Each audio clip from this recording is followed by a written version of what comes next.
Hello kabayan, ayan.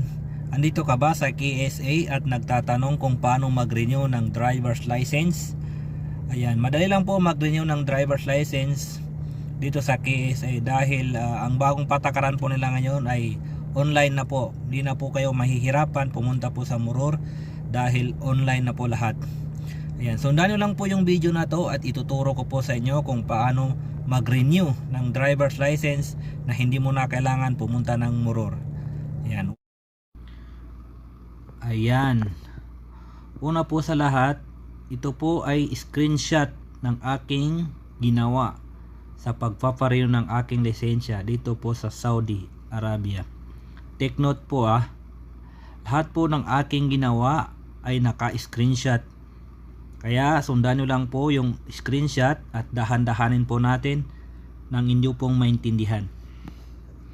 Una sa lahat, pumunta po kayo sa inyo pong application.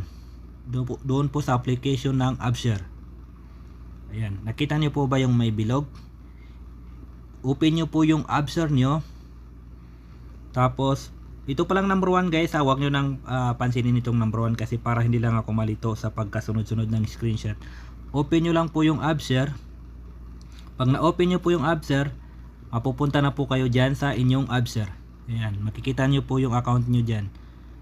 Tapos pumunta lang po kayo sa Renew Driving License. Ayan, pumunta po kayo sa Renew Driving License.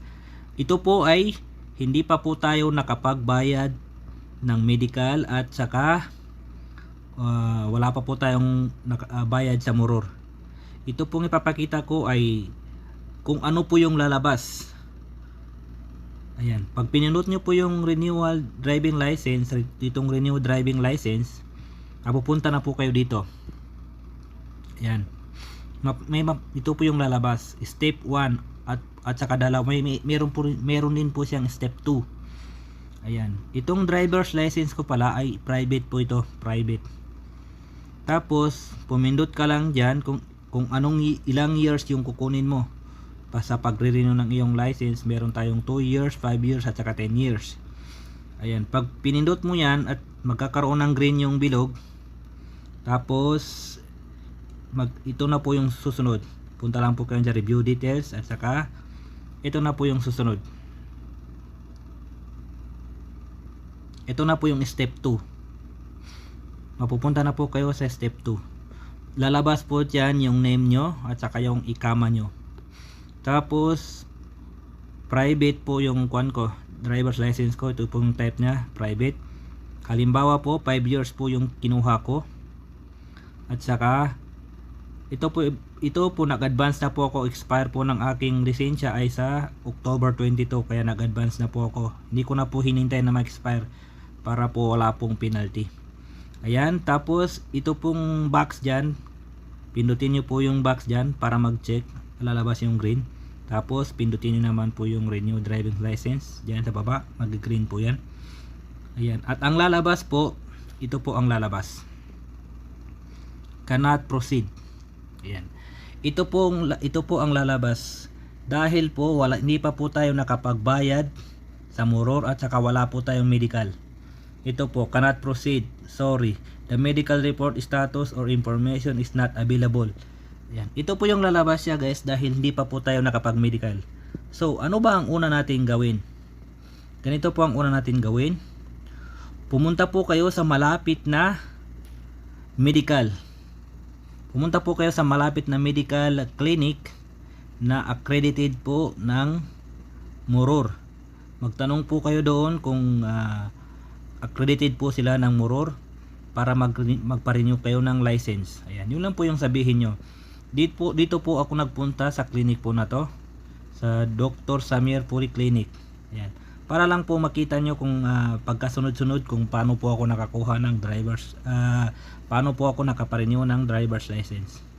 Ayan, nagpunta po ako dito sa clinic at tapos minedical na po ako.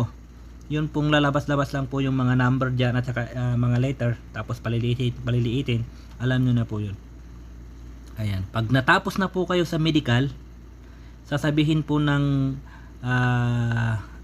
doktor doon na isisend na po niya yung resulta ng inyong medical doon sa Muror. Ayan. Wala na po kayong dadalhin papel maliban lang po sa resibo ng inyong binayaran. Ang binayaran ko lang po dito is 80 real. 80 real lang po yung nabayaran ko sa medical. Ngayon, sabi niya po, after 1 hour daw ay dadating na yung resulta ng medical ko doon sa Muror. Ayan. Pag natapos na po kayo dyan, hindi nyo na po antayin yung umuwi na po kayo pag natapos na. Huwag nyo na pong antayin dahil isisend po nila yung resulta sa online po. Isend niya po nila doon sa Muror. Ayan, pagkatapos nyo po dyan, ngayon magbabayad naman po kayo sa Muror. Through online din po, online. Pag meron po kayong account, kahit ano pong bangko, ayan, halimbawa po sa akin, Al Rajhi Bank. Ayan. Pupunta lang po kayo sa bangko na malapit po, sa ATM machine. Kung nabubuksan niyo po yung Al Rajhi Bank niyo sa inyong mga cellphone, mas maganda. Pero pag hindi niyo naman po nabubuksan yung Al Rajhi Bank niyo sa inyong cellphone, pumunta lang po kayo sa ATM machine. Ayan, pagpunta niyo po sa ATM machine, ayan, hanapin niyo lang po, pumunta lang po kayo sa payment. Ayan, pag andito na po kayo sa payment sa baba, pinakababa po, meron po kayong makikitang payment diyan.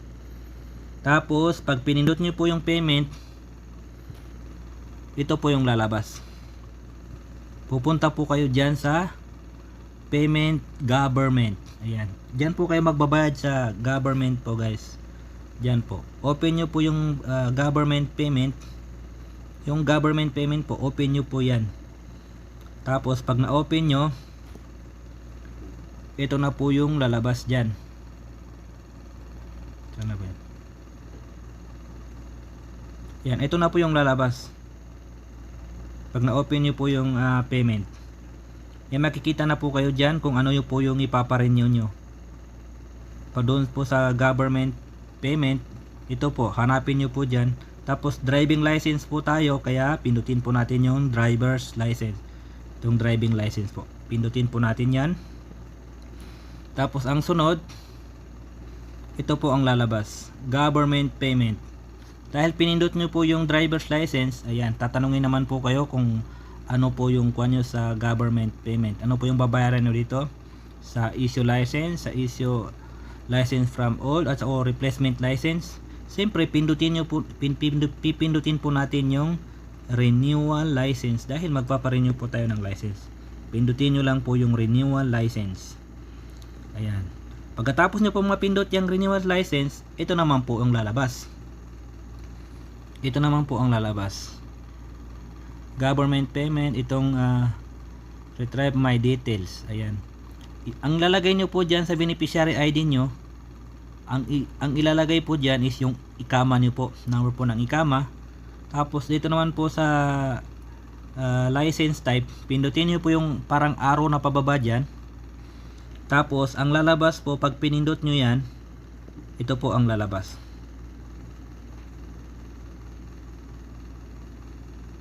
Ito po ang lalabas, guys. Sorry. Ito po ang lalabas. Pag pinindot nyo po yung arrow doon, ito po ang lalabas. Ayan. I-check nyo po yung inyong driver's license kung ano pong klase ng inyong lisensya. Ayan. Ito po, pagpipilian nyo po ito kung ano po yung lisensya nyo. Tapos yung lisensya ko po, guys, is private. Kaya yung private po ang pindutin. Pindutin mo lang yung private. Pag pinindot mo yung private, automatic magbabayad ka na. Ito na po yung lalabas. Ayan, ito na po yung lalabas, guys. Depende po sa ilang taon ang inyong i-renew. Depende po yun. Kaya magkakaiba po ang price. Kung ilang taon ang babayaran mo, depende po. Nakita nyo po yan. Yan po yung binayaran ko. Doon po sa ATM machine. O sa cellphone pwede rin. 200 po. Pagka nakabayad na po kayo dyan,